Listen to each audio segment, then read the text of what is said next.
Hey again, it's Cherry once more. Another replay. Haven't done one of these for a while. The Libricht Maas. I'm probably completely and utterly brutalising the name of that little destroyer. It's a Tier 7 German destroyer. It's a funny little thing, it really is. Gets hydro, which is a mixed blessing. It's quite difficult to... Action stations. I find it quite difficult to use the hydro, quite difficult to know when to use it. Seems to work best for me when I'm with someone in another destroyer that's a gunboat. Force the enemy destroyer to pop his smoke, that rush in on we're using the hydro, but no, it never really works overly well for me. Map is Shards. It's well, top tier in a Mars, which is useful. Nothing in the way of radar on the enemy team, nothing too stressy to worry about. Myself and Nylan being in the Gajmada, which is probably one of my favourite destroyers because it is completely broken. We're going to go and cap the A cap and see what gives. We have two other destroyers on the team, so we're quite happy to take this flank and ignore the other one for now. The idea here is for us to grab A, do a hard right, cut across, and then work on the B cap. And we shall see how that goes. Excuse the settings on this. Is a fresh install of the game, having a few issues. Let's just change the controls over to that one. And then we have the problem solved. See who's who in the game then. Conversation in TeamSpeak here is we're quite happy to stack these ships because obviously I can park in front of the Gajmada, broadside onto him and not worry about his deep water torpedoes hitting my destroyer. So we can basically double stack the torpedoes should someone come around. As you can see, the arcs on the Mars are very good, so there's not a problem with being slightly less angled. How many times can you park two ships side by side, both torpedoed through each other? It's quite entertaining. So we've grabbed the A cap, and now it's a case of push on to the B. There's nothing really coming from the enemy team to the B. We did have a ship go over to the C cap, rushing on in front of everybody else. Would have been the Fubuki, who ran into a Fiji backed up by a Whisker. Never good went well. I think we were cursing him at that point. So now it's just a case of trying to take up a position in the B cap and try and contest it against whatever destroyers are there.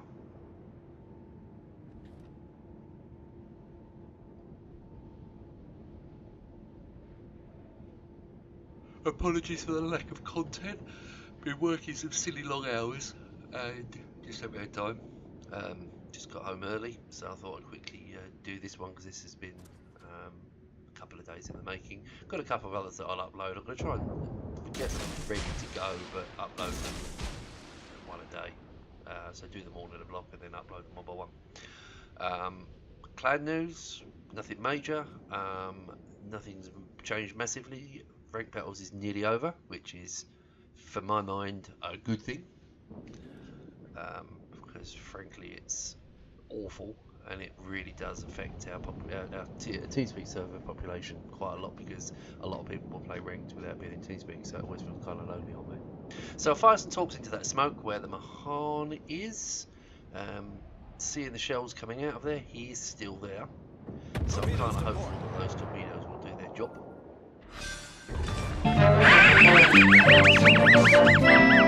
Now, lesson to destroyer players. Don't sit in the smoke, spamming your guns on station. I've done it. Everybody's done it. Don't do it. It doesn't work.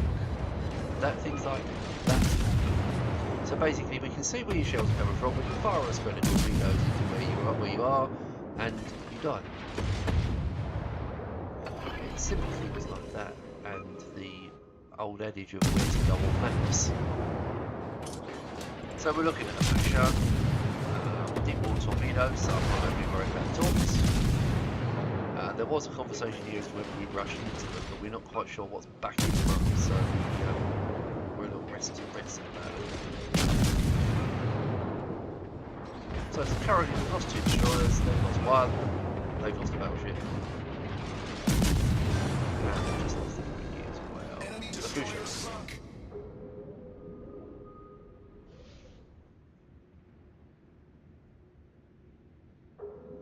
So back in to get the cap. So we're now dead even on the teams. We've got, we've lost 2 destroyers. They've lost 2 destroyers. We've lost a battleship. They've lost a battleship. Monty, Monty. Sorry, it's my dog barking as usual. He's got a very cute little bark. Mon. Does this every time I record videos. Come jump on my lap. Come and say hello. Come on, up, up. Yeah, so we have the dustman outside, so the dogs bark for no reason. Anyway, back to this one. So we're going to cap this cap, and teams are pretty even. Scores are pretty even. Once we've got this cap, this should levelise back out again. Everybody has retired from the right-hand flank. We are pretty much the right flank. For some reason, known only to themselves, our battleships have decided to push the cap that we've already got, the A cap, which will come back and bite us in the arse later. Honestly, I just don't understand it half the time. But more talks into smoke. There's a ship firing out of it. We can see what it gives. Myself and the Gadget Master have both fired the talks into the smoke. So, you know, how difficult is it to not sit still in smoke? That's twice. He's obviously seen what happened to the guy earlier and decided to do exactly the same thing. What can we say? So currently looking at 44,000 damage, 3 kills, 4 torpedo hits, 2 caps, and a 5. For what? I don't know if anybody else has noticed, but certainly last week, smoke screen set. Worse than normal. Which is... Someone asked me last night why. Someone else also said to me about the in-game chat for divisions. Oh, my personal bugbear. It's broken, the new one. It's broken, it's rubbish, it doesn't work, it's not fit for purpose, and frankly they need to take it back out of the next patch, or give us the option to switch back to the old one. And that's really, really a big problem at the moment. However, again, someone asked me the same question, why do they do it? It doesn't make sense. And to my reply to that one is, this is wargaming, does anything make sense? But hey, that's me bitching about the people that made this wonderful game. Look, I love the games, I love warships, I loved tanks up until I gave up playing, because it was just, basically the whole World of Tanks thing became a rush to the lowest common denominator, basically. Torpedoes to port. So we're hoping that's not the way warships are going to go, but yeah, hope it doesn't. Anyway, looking at over 9 kilometers away. I run the German destroyer purposely with the short range guns. I think gun upgrade, because to be true, once you get past 10 kilometers, it's pointless. You can't hit anything. And you want to be point blank with these guns because they are very good. Just in case now I'm running away from these ships, Fiji and again, same situation with Fiji that is always with any ship. As long as you're angled, that can be pretty much everything it fires at you, even on a destroyer. The problem you've got is when you go broadside to Fiji, you tend to die very quickly. Shut up.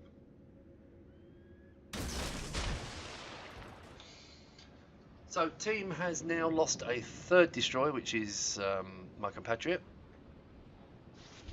So, we are now down on ships. We are down 2 battleships, a cruiser and 3 destroyers. They are down 2 battleships, 2 cruisers, 2 destroyers. So we've lost, I would say, the slightly more important ships. They've lost more cruisers, we've lost more destroyers. It's quite worrying, really, when... Smoke generator started. So, back in on the Fiji again. He's spotted by someone else, so I'm more than happy to see smoke and spam. But have you noticed, moving all the time in the smoke, because, you know, Fiji's got torps, Iowa's got torps, destroyers have got torps. Set. Pop back, pop forward.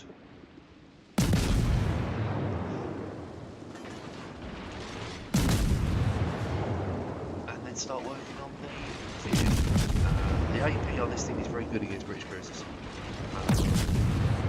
Unfortunately, not when they angle. And the cock-up I think here, if you watch very carefully, my mistake is once he's angled, it takes too long to switch over to HE. Engine boost deactivated. And that does cost. The broadside on, perfect. Really is just a perfect thing. Torpedoes to start. There come the torpedoes, that's a dead Fiji. Enemy cruiser destroyed. Those are the torpedoes we're talking about. The beauty is by moving to start with and being moving, you've got a much better chance of avoiding those torpedoes. This is a bigger problem. The Iowa is back. Look who's back. Again, similar problem. This is where I make a complete and utter balls up pigs here of this. Not switching those soon enough. Keep firing the AP. Just forget it. And it's a zoning thing. Right? You need to zone in. I kind of half expected those torpedoes to give them. I'm bouncing everything off that. This is when I should have switched to HE.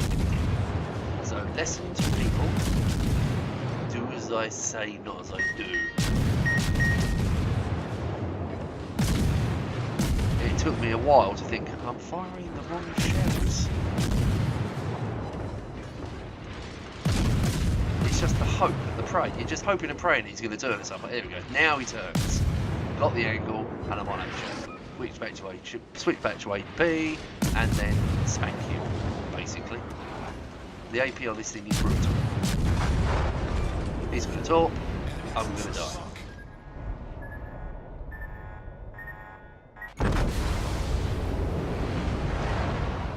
See, that's what happens when you leave it running too long without killing him. He gets his torpedoes back. Anyway, game went on to be a resounding, I think it was a loss. You can look at the battle results anyway. I'm going to end it here because it's pointless just watching someone else. Thank you for watching. Yeah, excuse my humour. It does have its moment. Oh yes, these were the potatoes. Yes, these were the 2 wonderful ships that decided to have a great idea and made. Now it's actually worth watching the end of this. This is actually worth watching to the end. So whilst you're watching this, there is an event. I have got an event of some description going on with that on my channel. Basically, as soon as we hit 150 subscribers, if we do, I've got 5 one-year licenses, premium licenses for XSplit, Gamecaster and Broadcaster for those budding people that want to have a go at streaming and recording themselves. If we hit then 200 subscribers, it's a long stretch. Then I've got another 5 to play around with, but that is kind of flexible. You know, if we get to a number that I think is reasonably close, then I'll release the other 5. I got a really good deal on them, so it seemed reasonable to share the love. We have a new access address for the YouTube channel. If you would like to look at www.playships.co.uk, that will take you directly to our YouTube channel. We've also got another one which is www.playwarships.co.uk, which in the slightly more medium term, probably in the next week or 2, will actually be pointing directly to our new website for and stuff like that once someone gets a finger out and actually works on developing it, i.e. me. Waiting for someone to come up with some hosting for me because I'm too tight to pay for it. Too skint to pay for it, I think is the word for it. So that will be good. But as I say, if you want a direct link straight to the YouTube channel, playships.co.uk will take you straight to our YouTube channel. Please subscribe if you're not already. If you don't find me too shit boring. Yeah. Try and keep things entertaining. I have a very nice dog. I'm happy to put dog videos up if people want that, but frankly it's a bit pointless. People who know me know my dog.